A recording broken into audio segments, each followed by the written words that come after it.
I'm your host, TaSheena Braxton, and I am on a mission to disrupt the industry standard that fancy titles make leaders and teaching my clients how to become leaders and get their own seats at the table. Every week, I will explore a topic that impacts women of color. I will unpack the topic and provide learning so that you can feel equipped to step into leadership. I went from laid off to an entry-level job to a mid-level multiple six figures role where I wasn't the highest on the org chart, but I was able to sit in rooms with CEOs, CFOs, and CMOs without a fancy title. As a mom of 4, a wife, and the eldest daughter of 6, I know what it means to lead in every aspect of your life and to be able to translate that into the workplace. Welcome to the Leadership Beyond the Title podcast. So glad to have you here. Now let's get into it. Hey. Welcome back to the podcast. On today's episode, I want to share my biggest lessons that I've learned after 1 year of being laid off from my job. Today I am feeling a little bit under the weather, and I'm a little late on this episode. This past Monday, I got my wisdom teeth pulled out, and it was sort of unexpected because I went into the office and it was just supposed to be for a consult. I ended up getting my wisdom teeth pulled, and since then my teeth has been bothering me with my gums.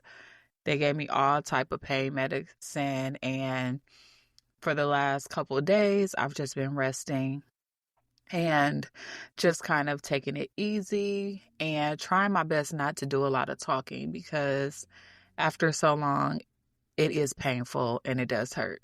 So I'm hoping I get through this episode.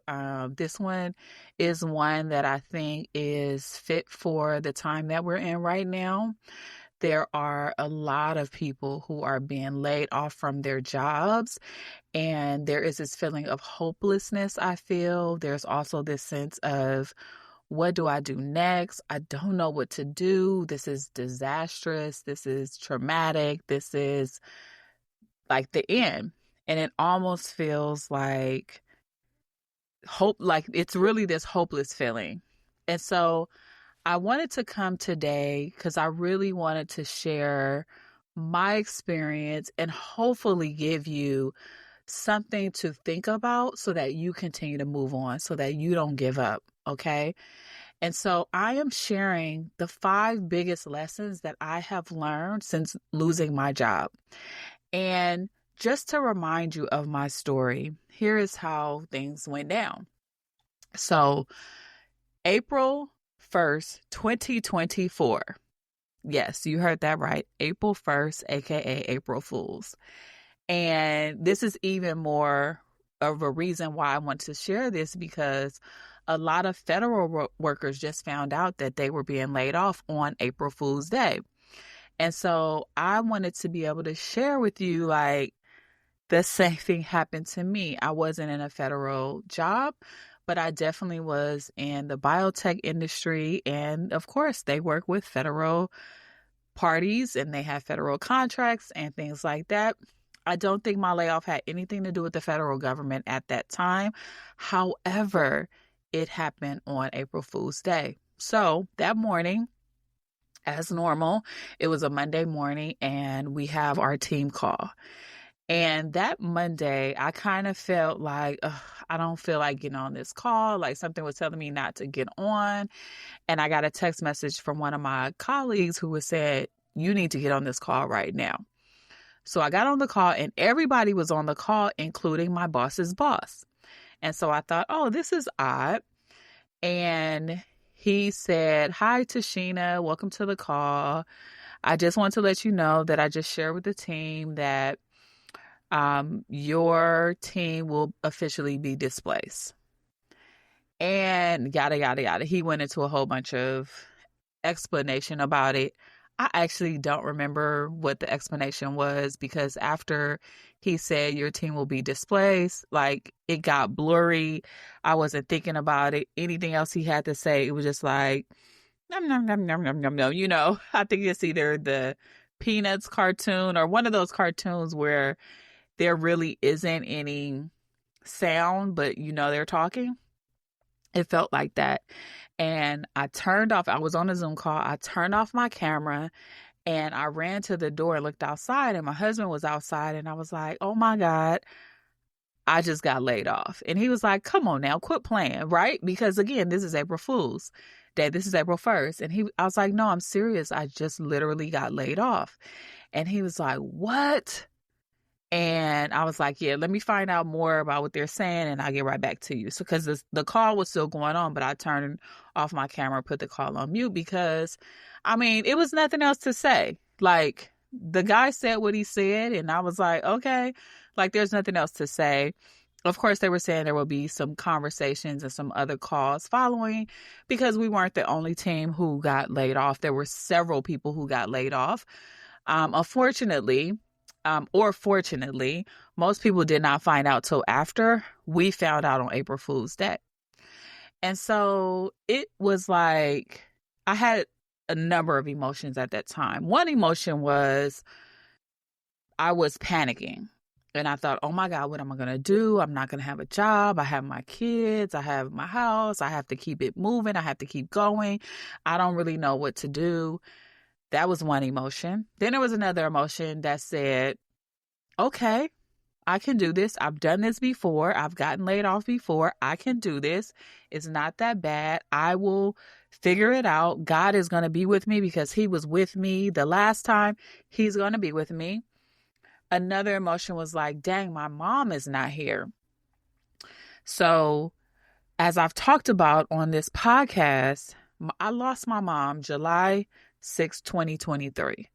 So literally less than a year later, I was losing my job. Well, the first time around when I lost my job in 2014, my mom was there for me every step of the way.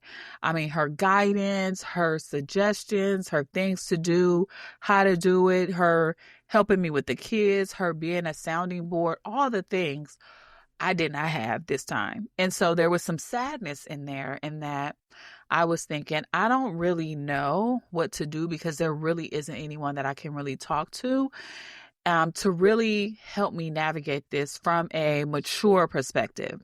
Someone who understands, and then someone who I know unconditionally loves me and is going to help me through this. And so I felt some sadness. Then I also was like, that September prior, I had signed up for a business conference because in my mind, I was going to start working on my business in 2024. I was going to start working on my coaching business. I had put it off for too long and I was like, I need to get with it. Well, fortunately, in September, I had paid for a conference that was happening the same week. So I found out I was being laid off on Monday. On Wednesday, I was on my way to DC to this business conference. And I was glad that I knew about being laid off because now I can walk into this conference with a different framing of how I need to look at things. It went from side hustler mindset to full-time entrepreneur, business owner mindset. And so that really helped me. And it was really kind of exhilarating or kind of like relieving that I was able to have that approach because now I'm not looking at this as just a side. Now it's go all in. And so, as you can see, what I want you to know is that it's okay to have a bunch of different emotions. It is okay. We tend to think that our emotions have to be steady. And if they aren't steady, that means something is wrong with us. But if you know the grief cycle, you know that there is different emotions that happen and they come and they go and then they come back and they go. And it is something that we have to be okay with and have to know that it is normal. We are human and we're going to go through all these emotions. I can tell you a year later, I still have a lot of emotions, okay? But there are 5 big lessons that I have learned about myself and about just the external environment that I want to share with you today. So here we go. The first one is change is inevitable, and you are going to experience change of some type. If you think that because you check all the boxes and because you do all the right things, that things are going to be steady and they're going to stay like they are, you have a whole different thing coming. That is not how life works. Life is about all the ebbs and flows. It's about the ups and downs. It's about the valleys and the mountain tops. It is about all of these things. I remember someone telling me before that leadership is all about change management. Leadership is change management, and knowing how to navigate change is the important thing. Knowing that things are going to always change and then knowing how to navigate those things is important. And that goes for you, it goes for a situation, it goes for others that are in your life. You have to be able to deal with change. Now, I'm not saying that change is comfortable because it definitely is not comfortable, but it is something when you know it's going to happen, you are better able to settle into it and say, okay, this is a changing moment, and now I need to walk through the steps of what that means to change. Change management is also grief management. Okay. So leadership is change management and change management is grief management. You're going to grieve through these type of things. And that's what makes things feel like these emotions are safe. These are normal. And this is the human experience. And so knowing that makes change feel more accepting, and it allows you to say, okay, I'm going to take this in, I'm going to be with this change, and I'm going to navigate through it. And so my first lesson, again, is change is inevitable. Things are going to change. You can see how from 1 month, January, to now, April, how many things have changed. And when we stop fighting against the change and then we just be with the change, we'll better be able to navigate it because now you're being more intentional about how you want to walk through the change. So that's the first lesson, knowing that change is going to come and knowing how to navigate it. The second lesson that I learned in this past year is that people that you believe are going to support you are not going to support you. Now, I'm going to tell you this. I just knew once I kind of kicked my coaching business off the ground that I would have friends and family who would share my posts, who would sign up for my list, who would introduce me to other people, who would do all the things, right? I just knew that was going to happen because it's my family and my friends. They know how much this is important to me, and they know how much that I really want this to work. However, I remember someone saying, and I used to hear this all the time, that your first clients or the first people to support you are not going to be your friends and family. And I didn't know that then, but now I know that now. I know that some of the people who have supported me the most are people that I did not know before April 1st of 2024. These people have referred me to other people. These people have asked me to work with them. These people have signed up for my book club. These people have just been with me this entire time, really helping me as I go through this process of building this business. And in no way am I saying that because you're a friend and family member, you have to support me, because you don't have to support me. However, there's always been this expectation that they would support me. And when that didn't happen, it does feel kind of like, am I doing the right thing? Is this the right thing? Like, who's going to be the people that celebrates me and champions me? You know what I mean? Now, I'll tell you, my husband, he is like ride or die day one. Like, he's right there with me. He is going to push me. And sometimes he pushes me a lot to the point where I'm just like, okay, calm down. I got you. But it's exactly what I need. And I want you to know, don't give up because you're not seeing the support that you think you're supposed to get. Because there are people that you don't know that are watching you, ghost following you, as I would say.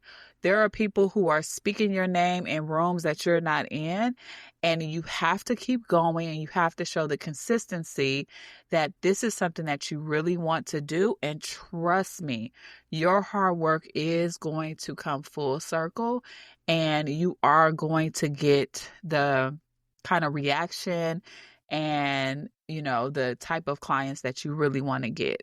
And so just know, like, I had to learn this lesson in the hard way. And I say it's a hard way because it hit me like a ton of bricks, but it's true. Your first clients are not going to be friends and family members, and do not be discouraged if your friends or family are not supporting you by sharing posts, by signing up for email lists, by sharing your podcast, sharing your newsletter, sharing, joining the book club. These are all the things that I have. So I'm just making an example. And I just want you to know, like, this is something that I've had to learn, and I don't get discouraged. I've even had friends leave my email list and stop following me. And that's okay, because at the end of the day, this is a business that I am running, and I only want people on my list and following me who actually want my services. I want my ideal client to be following me. And so just know, whatever it is, maybe it's not a business that you want to do. Maybe it's going to another job. Maybe it's just taking a break, right? Your champions and the people who are really going to champion you at first will not be friends and family, and do not be discouraged because of that. The third lesson that I've learned is that losing your job isn't a reflection of who you are as a person or how your skill set is, okay? Now, this lesson in particular was a hard one for me to really be okay with, because being laid off to me at one point was just like being fired. I really thought that. I'm like, if somebody lets you go, it's because there's something wrong with you, and you are just like you're being fired.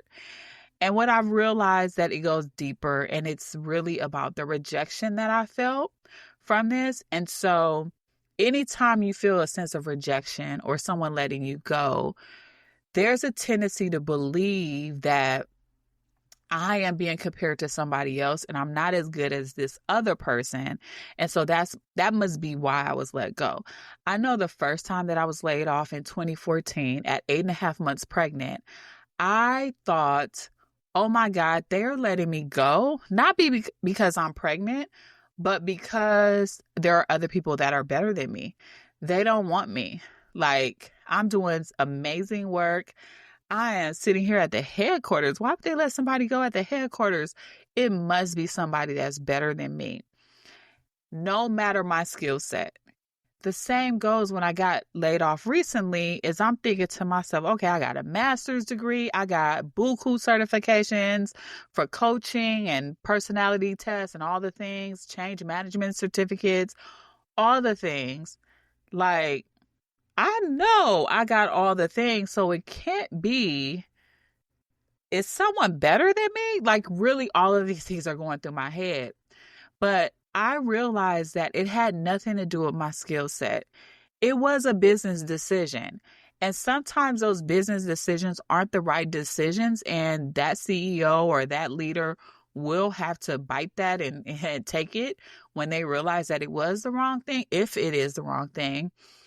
But it has nothing to do with who you are and your skills. You're still going to have the same skills, the same experiences. You're still going to have the same knowledge, if not more than what you had to begin with. And so don't ever think that because you're let go, that it's a reflection of your skills, because it's not. I am a pure example of this. Like, I have so many skills and so many things that I can use out in the world that I did not have before, that I'm like, anybody would want to hire me. Anybody would want to work with me, because I will be able to bring a variety, a diversity of things and tools to use to help them in their leadership, to help them with their teams, to help them with their organization, to help them with their business goals. Like, all of these things I know that I can do. I did not lose those skills because I was let go. And so you need to believe that losing a job is not a reflection of your skills. You still got it. The fourth thing is your purpose, and this kind of goes with the last one, but your purpose doesn't change. It just comes packaged differently. Let me explain this. So oftentimes in the work, especially in the work that I do, we are able to define what our purpose is. And if you are working in a career that you've been in for a long time, and maybe you've really studied and you've really got all the expertise around that job, got all the skills and the certificates and the education around that, you might feel this is the work that I'm supposed to do. I pray that everybody finds a job and a career that they can call their soul's work, because that's what I found. And sometimes when we're doing it and we're like, oh my God, this is the best job ever, we're like, I am walking in my purpose. This is the thing I'm supposed to do. And then what happens to our ego and our identity when that job is no longer the thing that helps us fulfill our purpose? I dreamt of working in a 9-to-5. I dreamt of being able to coach. I've dreamt of being able to stay in that role internally, and I did that. And when it changed, I had to really dig deep in myself and say and understand that just because I am not in this job does not mean that this is no longer my purpose. Coaching is my purpose because it's not the location that matters. It's the mission that matters. I'm just going to use this as an example. I am a church-going girl, and I follow the teachings of Jesus. And I know that when Jesus was on the earth, one of the things that he did was his purpose was to come and to speak the good news. Okay. And he didn't confine that being inside of a church. It also could be out on the streets. It could be amongst people who were sinners. It could be amongst people who didn't believe in him in the first place. But his mission stayed the same. And I use that quickly as a sort of like a example of just because I'm not in a building and I'm not coaching people 9-to-5 in that 9-to-5 does not mean that I will not continue to coach, because my purpose is deeper than that location. My purpose is to bring more people to leadership. My purpose is to let more people understand that they need to step fully into who they are without needing a title, without needing a validation from the external environment, but to know intuitively that this is what they're supposed to do, and they can fulfill it in a job. They can fulfill it in their own business, whatever that looks like for them, because the location is not the thing that drives me. It's the mission. And this is why even when I work with people, I always ask the question, what would you do even if you couldn't get paid?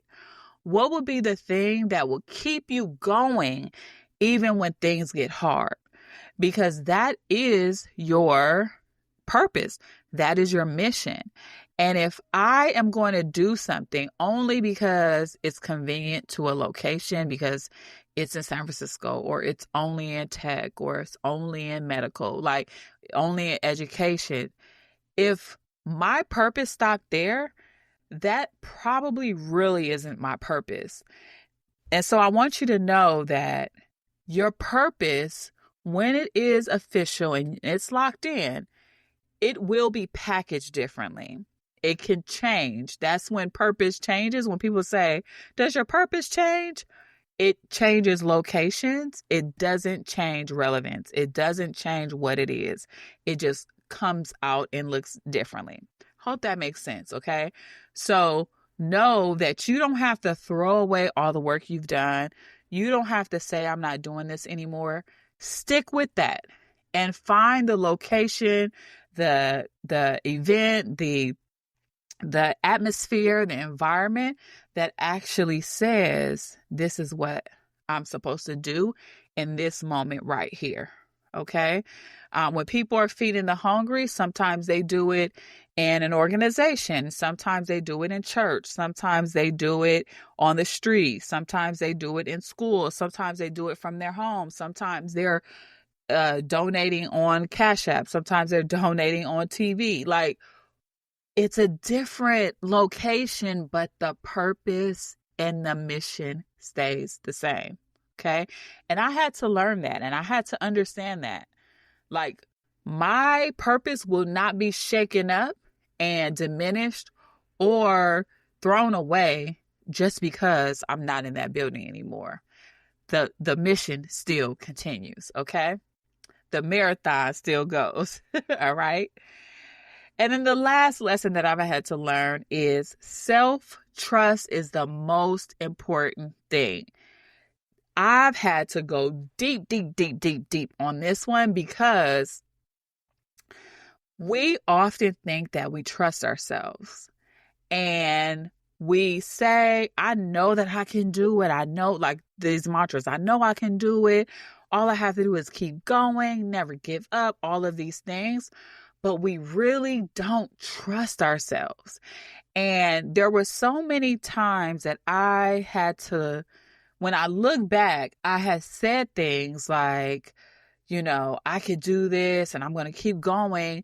But then there was other language and other behaviors that were happening that shown I didn't really trust myself. I didn't trust myself to make more money. I didn't trust myself to make decisions. I didn't trust myself to start over and begin again. And I had to really do some soul searching like, TaSheena, do you really trust yourself?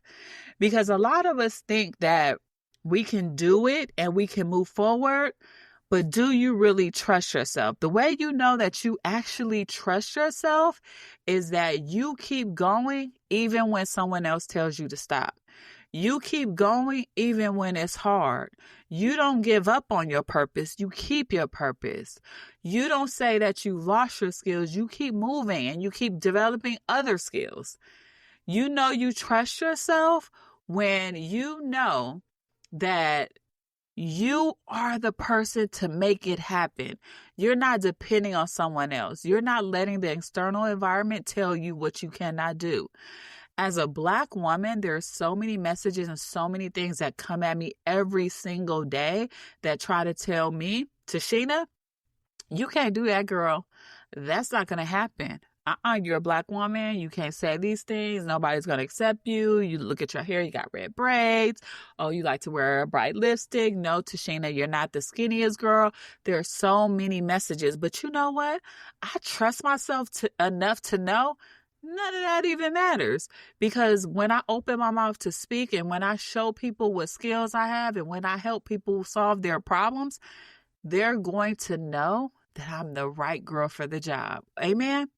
So I want you to know, look internally, dig deep, and ask yourself, do I really trust myself? Do I trust myself enough to make money, or do I believe that only a 9 to 5 can give me the money that I need? Do I trust myself to make decisions, or am I procrastinating? Or am I just like telling myself like, oh, let me check in with this person, that person, this person before I make a decision? Or do I trust myself that the decision that I make is the right one for the moment that I'm in? Okay? So do you trust yourself? So these are my 5 lessons. Let me repeat them. Change is inevitable and you will experience some type of change. The people that you believe are supposed to support you won't be the first people to support you. Losing your job isn't a reflection of your skills. Your purpose doesn't change. It just becomes packaged differently. And the last one, self-trust is the most important thing. So I hope this helps you if you have just been laid off, if you have just lost your job, especially on April Fools. Know that I've been where you are today.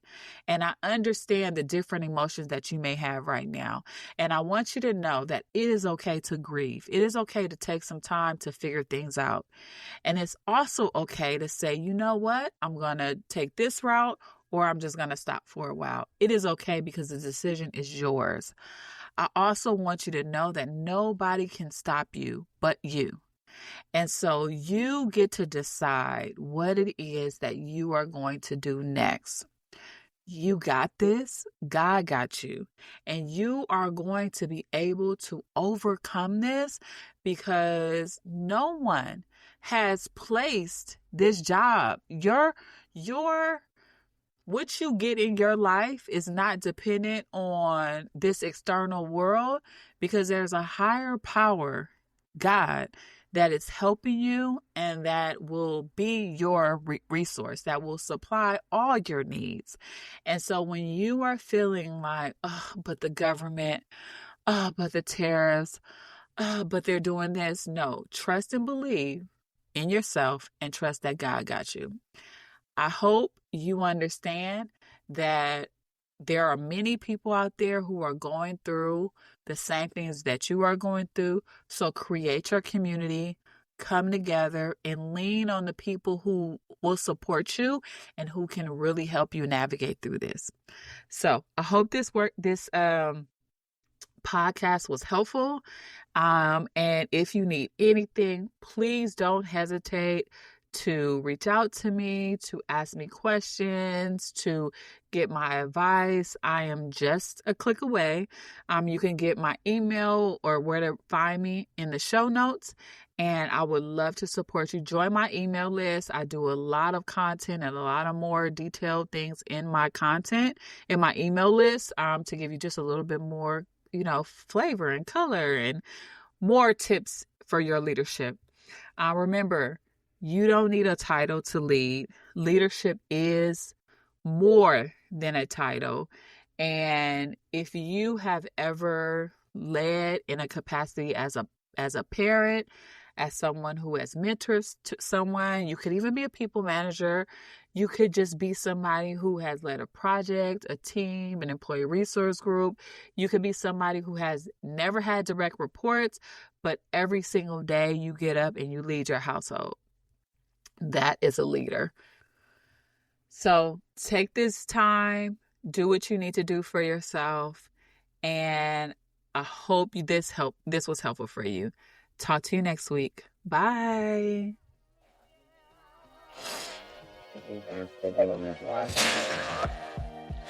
Thank you so much for tuning in to the Leadership Beyond the Title podcast. If you enjoyed this episode, hit like, follow, and leave a comment. Share with your friends, family members, and other women of color leaders. Inside my one-on-one leadership coaching program, I will help you become the leader that you want to be with work-life integration and peace. By tapping into networks, growing your visibility and confidence, you will go from untapped, unseen, and underrepresented to attracting opportunities to take your career and your life to the next level. I use an equity-centered lens in my approach so that you feel seen, safe, empowered, excited, and committed to attract, create, and land opportunities in an unconventional way. To work with me, join my email newsletter, or to learn more about me, click the links in the show notes. Thank you for listening, and I look forward to being your coach. See you next week.